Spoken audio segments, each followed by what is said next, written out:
que bien sûr les films se font en équipe, mais que où quelqu'un a quelque chose à dire, où quelqu'un a des idées sur la vie et sur le cinéma et sur le monde. Et alors tout ce qu'il fait est intéressant, même si un tel film est un peu moins bien que celui d'avant.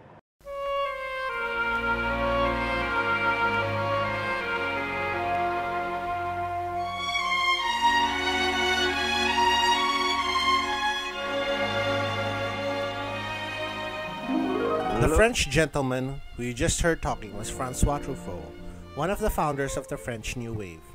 He was talking then about auteur theory, but we're not exactly here to talk about that. Filmmakers make films to make a statement, and that's true whether the filmmaker's output is good or not.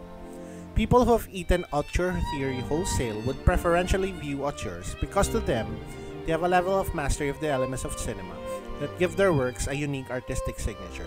In these people's eyes, even if an auteur's movie is bad, it's still the work of an artist.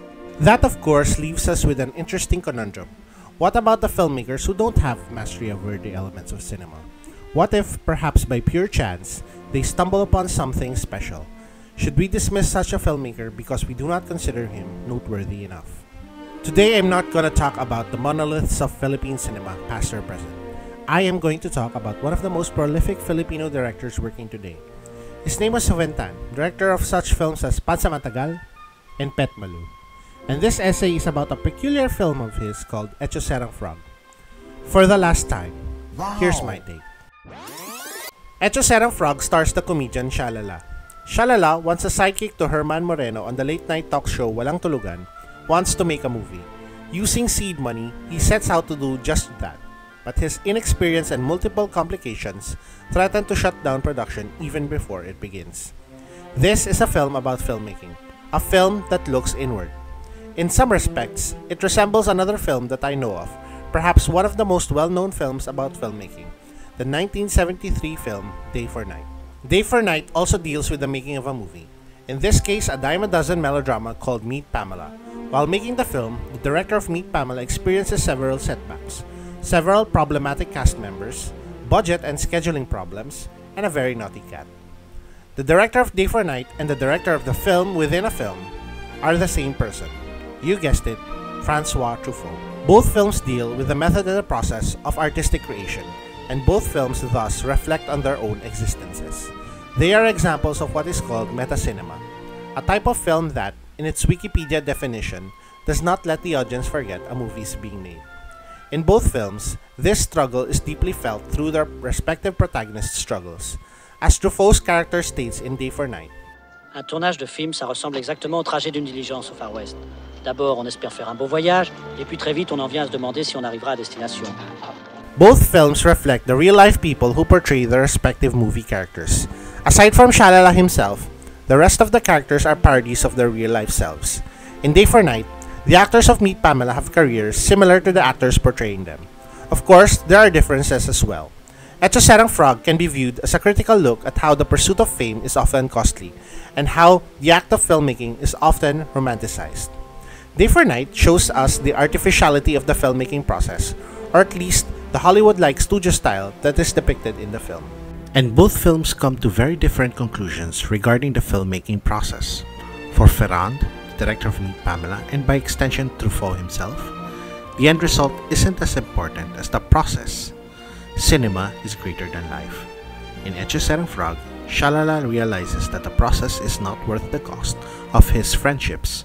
Life, in this case, is greater than cinema.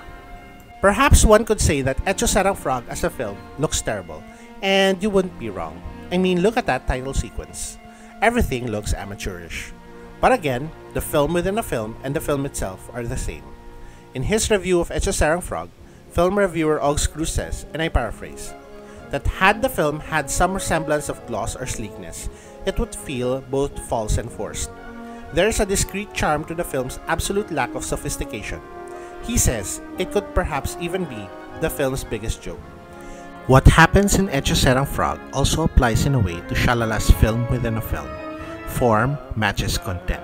So here's a filmmaker who's relatively unknown, making a reflexive work of cinema that shares similarities to the work of a legend, an auteur. And it's no fluke either. Tan hasn't given up exploring the making of cinema in his subsequent films, even though the results end up less satisfactory than usual. And I Thank You started as a self-reflexive critique of stardom and how dehumanizing it can be, before devolving into a milquetoast melodrama.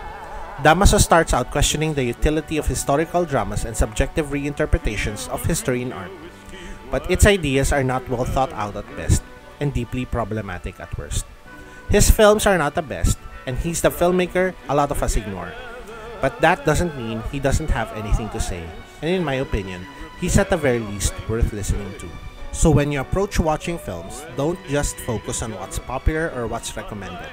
Once in a while, go outside your comfort zone and see what's out there. Give films like these a chance. You will see a ton of crap. It's more than sure at this point. But sometimes, in that vast expanse of trash, there are diamonds waiting to be discovered. Look at me, I'm the funny man. Hello folks, it seems the joke was on me, but that's all in the dream of the laughter machine. I'm the man.